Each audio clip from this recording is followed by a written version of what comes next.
কিছুদিন পর থেকে ভাবি আমাকে ছোটখাটো কাজ করতে বলতেন, যেমন তার শাড়ি ঠিক করা, ব্লাউজের স্ট্রিং বাঁধা, নেকলেস পরিয়ে দেওয়া। একদিন তিনি বললেন, আমার নাইটির হুকগুলো ঠিক করে দাও।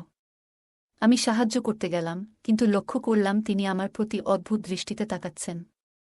এতে আমি অস্বস্তি বোধ করতে লাগলাম। আমার নাম তরুণ, বয়স ২-৫। আমার বড় ভাই ছিলেন বরাবরই রাগী, ছোটখাটো বিষয়েও তিনি রেগে যেতেন এবং বাবা মায়ের সম্মান করতেন না। ছোট থাকতেই আমি বুঝে গিয়েছিলাম কিভাবে বাবা মায়ের স্নেহ ও ভালোবাসা পেতে হয়। আমি ভাইয়ের মতো ছিলাম না, আমার আচরণ ছিল শান্ত ও নম্র। আমি সবার সাথে কথা বলতাম, যেখানে আমার ভাইয়ের আচরণ ছিল বিরক্তিকর। একদিন সে নিজের বিয়ের জন্য বাড়িতে হট্টগোল শুরু করে। বাবা মা তার বিয়েতে রাজি ছিলেন না, কারণ তিনি তাদের সম্মান করতেন না। মা ভয় পেয়েছিলেন যে ভাই হয়তো তার স্ত্রীকেও সম্মান করবে না, কিন্তু ভাইও মেয়েটিকে ভালোবাসতেন। সেই মেয়ে তার অফিসে কাজ করত। অবশেষে তারা বিয়ে করলেন এবং ভাই তার নতুন স্ত্রীকে নিয়ে আমাদের বাড়িতে আসেন। ধীরে ধীরে ভাইয়ের আচরণে পরিবর্তন আসতে শুরু করল। তিনি সবার সাথে ভালো থাকতে শুরু করেন। আমার স্কুলের পড়াশোনা প্রায় শেষের পথে। বড় ভাই চলে যাওয়ার প্রস্তুতি নিলেন এবং মা বাবা আমাদের মধ্যে কেউই তাকে বাধা দিল না।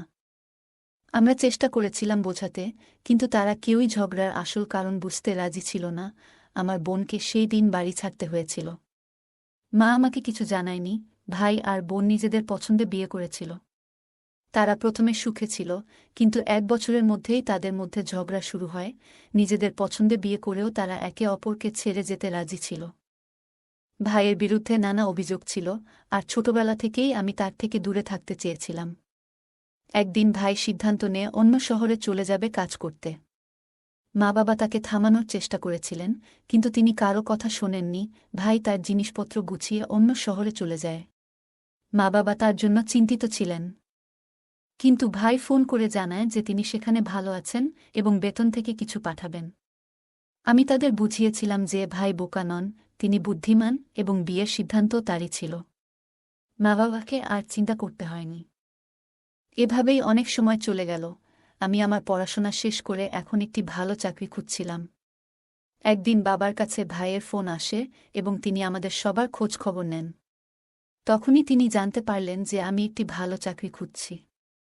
শুনে আমরা সবাই অবাক হয়ে গেলাম। আমি একজন ব্যবসায়ী এবং ভালো অভিজ্ঞতা পেতে একটি ভালো কোম্পানিতে কাজ করতে চাই।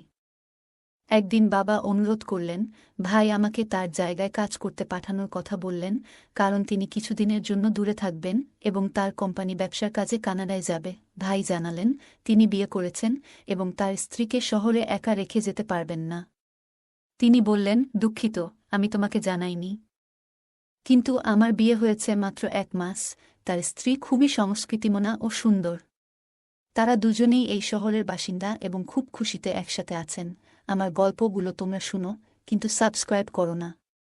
দয়া করে গল্পগুলো ভালো লাগলে চ্যানেলটি সাবস্ক্রাইব করো। ভাই তার প্রথম স্ত্রীকে ডিভোর্স দিয়ে নতুন মেয়েকে বিয়ে করেছেন। বাবা অনুরোধ করায় ভাই আমাকে তার সাথে পরিচয় করিয়ে দিতে রাজি হলেন। তিনি বললেন, তরুণকে আমার জায়গায় পাঠাতে হবে, এতে সে কাজের অভিজ্ঞতা পাবে এবং আমার স্ত্রীও বাড়িতে একা থাকবে না। আমি এবং তরুণ রেখে কানাডা থেকে ফিরে আসতে পারব। বাবার মেজাজ একটু খারাপ হতে পারে ভাইয়ের বিয়ের কারণে। তবে এবারও তিনি রাজি হলেন এবং ঠিক করলেন আমি ভাইয়ের জায়গায় কাজ করব এবং তার বাড়িতে থাকব। আমি সেখানে গিয়ে দেখলাম ভাই খুব খুশি। আমাকে দেখে তিনি বললেন, এখন তোমার আগমন নিয়ে আর চিন্তা করতে হবে না, চল যাই। আমার ভাইয়ের আচরণ এখন অনেকটাই নরম হয়েছে, তবে তিনি সবসময় বাবা মার সাথে কড়া ছিলেন। একদিন তিনি বললেন, তোমার ভাবির সাথে পরিচয় করিয়ে দিই। তাকে তোমার কথা বলার পর থেকেই সে তোমার জন্য অধীর আগ্রহে অপেক্ষা করছে। প্রথমে সে চিন্তিত ছিল, একা এখানে কিভাবে থাকবে। তবে আমি বলার পর যে তুমি তার যত্ন নেবে, সে খুব খুশি হয়েছে। আমি যখন ভাইয়ের বাসায় পৌঁছালাম, তখন ভাবি দরজা খুললেন। তার বয়স ছিল কম, প্রায় ২-১ বছর, এবং তিনি খুবই সুন্দরী। তার চেহারার উজ্জ্বলতা দেখে আমি মুগ্ধ হয়ে গেলাম। এর আগে কোনো মেয়ের প্রেমে পড়িনি, কিন্তু ভাবি কালো, লম্বা চুল আর সৌন্দর্যে পাগল হয়ে গেলাম। ভাইকে দেখে বুঝতে পারছিলাম না কিভাবে এমন একজন সাধারণ চেহারার মানুষের সাথে ভাবি বিয়ে করেছেন। ভাই আমাকে স্বপ্ন থেকে জাগিয়ে বললেন, তরুণ, এটা তোমার ভাবি, তুমি তার সাথে দেখা করবে না? আমি দ্রুত সালাম দিয়ে ঘরের ভিতরে চলে এলাম। ভাবি চা তৈরি করছিলেন, আর আমি বারবার তার দিকে তাকাচ্ছিলাম। ভাইয়ের বয়স ছিল ৩-২ আর ভাবি ২-৩। ভাবছিলাম এমন সুন্দর একজন মেয়ে কিভাবে এত বড় বয়সের মানুষের সাথে বিয়ে করলেন। তার নাম ছিল কাজল। তিনি জানালেন তিনি আগামীকাল কানাডা চলে যাচ্ছেন। এরপর আমাকে একটি ফাইল দিয়ে বললেন, তোমাকে আমার কাজগুলো করতে হবে। কোনো সমস্যা হলে ফোনে জানিও, আমি কোম্পানির ঠিকানা পাঠিয়েছি। সেখানে গিয়ে সব তথ্য পাবে। আমি সব বলে রেখেছি। ভাই কানাডায় যাওয়ার সময় বললেন, তোমার ভাবি কিছুদিন আগে সিডি থেকে পড়ে গিয়েছিল এবং এখনও ব্যথায় কষ্ট পাচ্ছে। তাকে ডাক্তারের কাছে নিয়মিত নিয়ে যেতে হবে এবং তার যত্ন নেওয়া তোমার দায়িত্ব। তার মা বাবাও এখানে নেই, তাই তুমি ছাড়া আর কেউ নেই। আমি আশ্বাস দিলাম, তুমি চিন্তা করো না, আমি ভাবির যত্ন নেব। ভাই যখন রওনা হলেন, আমি এবং কাজল ভাবি একসাথে থেকে খুব কম কথাই বলতাম। আমি ঠিকানা নিয়ে ভাইয়ের অফিসে গেলাম এবং তার পরিবর্তে কাজে যোগ দিলাম। অফিসে কাজের পরিবেশ ছিল চমৎকার, সহকর্মীদের সাথে ভালো বন্ধুত্ব হয়ে গেল। বাসায় ফিরে ভাবির সাথে খোলামেলা কথা বলতাম। একদিন দেখলাম ভাবি নাইটি পরে খুব সুন্দর লাগছিল। তিনি কফি বানাচ্ছিলেন, আমি নিজেও বানাতে চেয়েছিলাম, কিন্তু তিনি আমাকে বাধা দিয়ে বললেন, কোথায় যাচ্ছ? আমি তোমার জন্য কফি বানাচ্ছি। আমরা টেরেসে বসে কফি খেলাম, সেখানে ঠান্ডা হাওয়া বইছিল। আমি হঠাৎ অস্বস্তি বোধ করছিলাম, তাই তাকে বললাম, তুমি বারান্দায় একটু একা থাকো, আমি জরুরি কাজে ব্যস্ত। কিছুক্ষণ পর ভাবি কফি নিয়ে আমার রুমে এলেন। কফি দিতে গিয়ে কিছু কফি আমার জামায় পড়ে গেল। তিনি ভয় পেয়ে আমার জামা পরিষ্কার করতে লাগলেন, তখন আমি একটু অস্বস্তি বোধ করলাম। আমি সরে এসে বললাম, আপনি ঘরে যান, আমি ঠিক আছি। বাথরুমে গিয়ে নিজেকে বুঝালাম যে তিনি আমার ভাবি এবং তার সম্পর্কে ভুল ভাবা ঠিক হবে না। অফিসের ছুটির দিনে আমরা শপিং করতে গেলাম এবং কিছু জামাকাপড় কিনলাম। সেদিন জানলাম ভাবির বয়স ২১ বছর। তিনি বললেন, তোমার ভাই আমার জীবন বাঁচিয়েছিলেন। তখন থেকেই আমাদের সম্পর্ক তৈরি হয়েছিল। আমি বড় হতে থাকলাম, যদিও আমি একজন এতিম মেয়ে, ছোটবেলা থেকেই চাচা খালার বাড়িতে থেকেছি, কিন্তু তারা আমাকে খুব খারাপ ব্যবহার করত। একসময় তোমার ভাইয়ের সাথে পরিচয় হল। তার সমর্থন পেয়ে আমরা বিয়ে করার সিদ্ধান্ত নিলাম। আমি জানতাম তার একবার ডিভোর্স হয়েছে, কিন্তু তবুও আমি তাকে পছন্দ করতাম এবং সে আমাকে। তাই বিয়ে করে আমরা সুখী জীবন শুরু করি। আমাদের বিয়ের কথা তোমাদের পরিবারকে জানানো হয়নি, কারণ তারা হয়তো ভাববে তাদের ছেলে একজন এতিম মেয়েকে বিয়ে করে বাড়িতে এনেছে, তাও যৌতুক ছাড়াই। আমি বললাম, আমার মা বাবা ভালো মানুষ, কিন্তু ভাই বিয়ের পর অনেক বদলে গেছে। সে এখন আগের চেয়ে অনেক নরম স্বভাবের। কাজল ভাবি সব ছেড়ে আমাকে যত্ন নেওয়ার দায়িত্ব নিয়েছিল। কিন্তু ভাই কানাডায় যাওয়ার পর থেকে আমি লক্ষ্য করলাম ভাবি নতুন জামাকাপড় পরছে, যা দেখে আমি অবাক হলাম। কেননা তার পুরানো পোশাকের সাথে এই পরিবর্তনটা বেশ চোখে পড়ল। আমি ভাবলাম হয়তো তিনি এসব বিষয়ে খুব একটা পাত্তা দেন না। তার চোখে আমি ছোট ভাইয়ের মতো, তাই সে আমার সামনে আরামে এমন জামাকাপড় পরছে। আমি অফিসের কাজে ব্যস্ত হয়ে পড়লাম। বস আমার কাজ দেখে খুব ইমপ্রেসড হলেন এবং আমাদের একটি প্রজেক্টে কাজ করার জন্য আমন্ত্রণ জানালেন। আমি বাড়িতে রাতের খাবারের জন্য তাকে আমন্ত্রণ জানালাম। আমার বন্ধু শান্তকেও আমন্ত্রণ জানালাম, কারণ সে আমাকে অনেকবার হোটেলে পার্টি দিয়েছে। শ্বশুরও খুব ভালো রান্না করতেন। শান্ত এসে ধীরে ধীরে আমাদের বাড়িতে আসা শুরু করল এবং ভাবির আচরণে মুগ্ধ হলেন।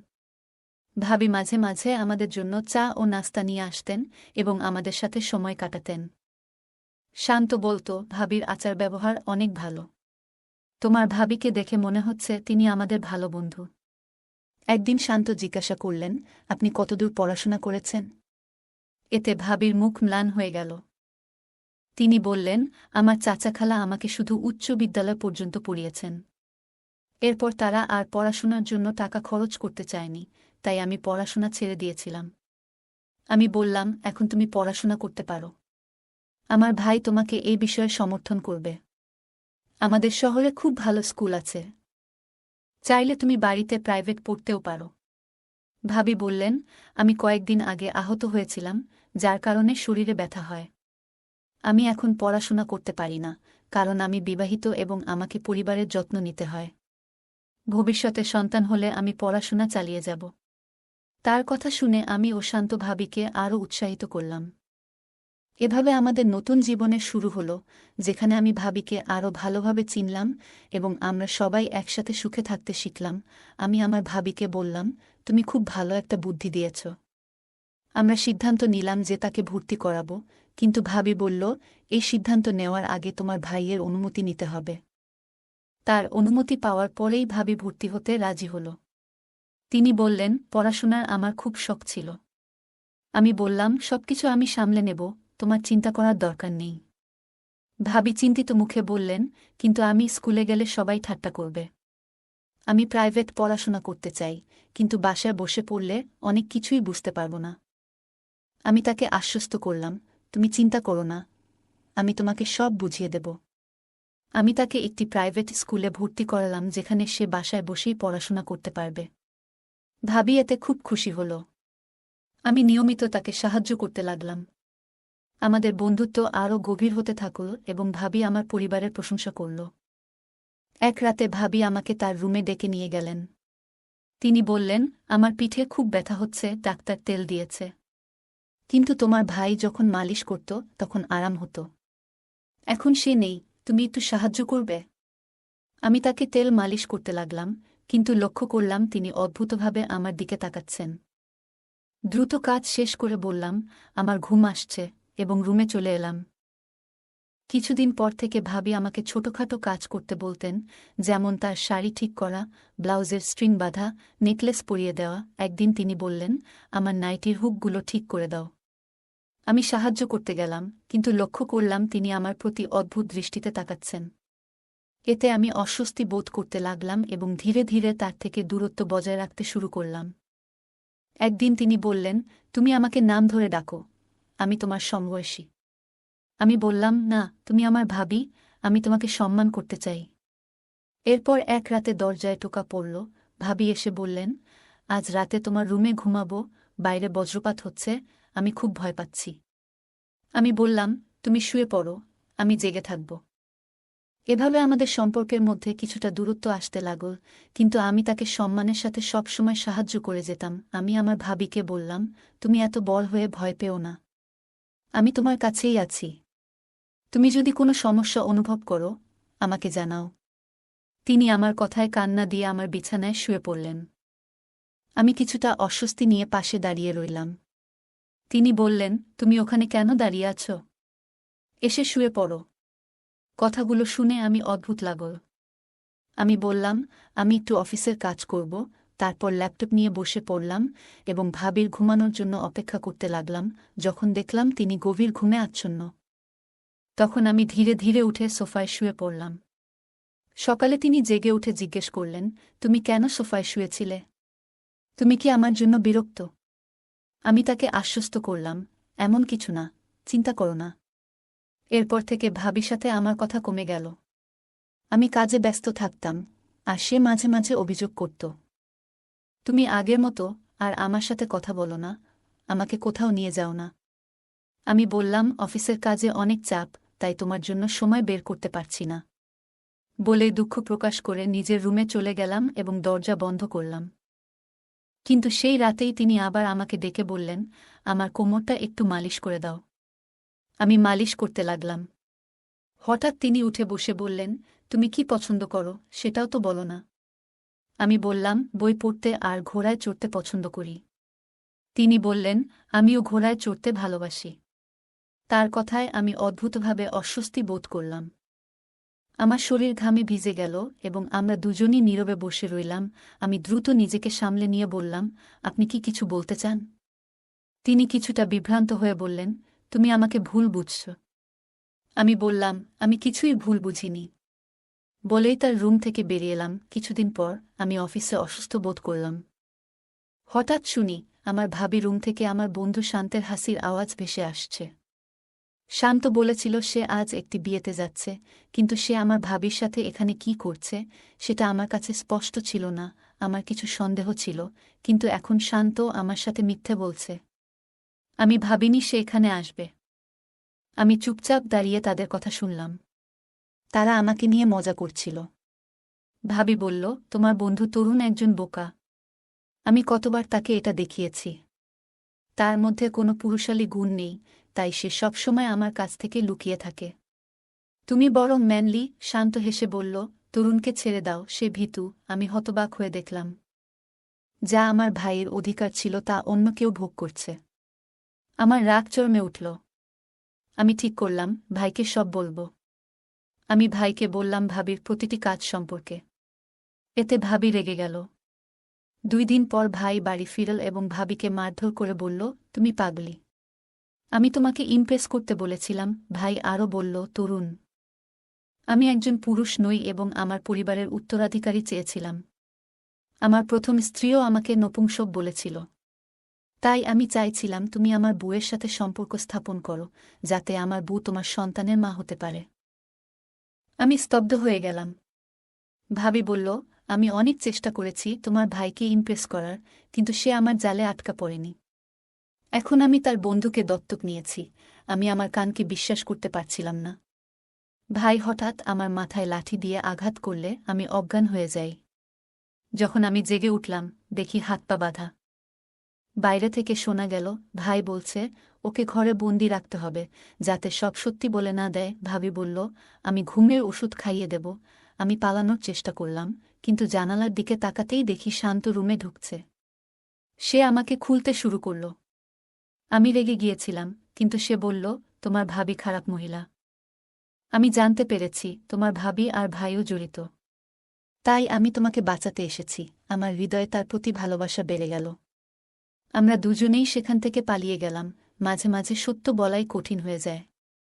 আমার বাবা মাকে পুরো ঘটনা জানাতে হয়েছিল। তারা দ্রুত বাড়ি আসতে বললেন। বাড়ি পৌঁছাতেই বাবা আমার ভাইকে ফোন করে বললেন যে তিনি আর তার মুখ দেখতে চান না এবং সম্পত্তি থেকে উচ্ছেদ করছেন। বাবা মা বললেন, তুমি ছোটবেলা থেকে জেদি আর খারাপ আচরণ করেছ, কিন্তু এমন জঘন্য কাজ করবে ভাবিনি। বাবা মা ভাইয়ের সাথে সব সম্পর্ক ছিন্ন করলেন। ভাই ক্ষমা চেয়েছিল, কিন্তু বাবা মা তা শুনেননি। তারা আমাকে জড়িয়ে ধরে ঈশ্বরকে ধন্যবাদ জানালেন যে আমি নিরাপদে ফিরেছি। বললেন, তুমি এখন কোথাও যাবে না, এখানেই থাকবে আর কাজ করবে। আমি এখন আমার শহরে থাকি এবং কাজ করি। ভাইয়ের সাথে কোনো সম্পর্ক রাখিনি। সে আর আমাদের বাড়িতেও আসে না।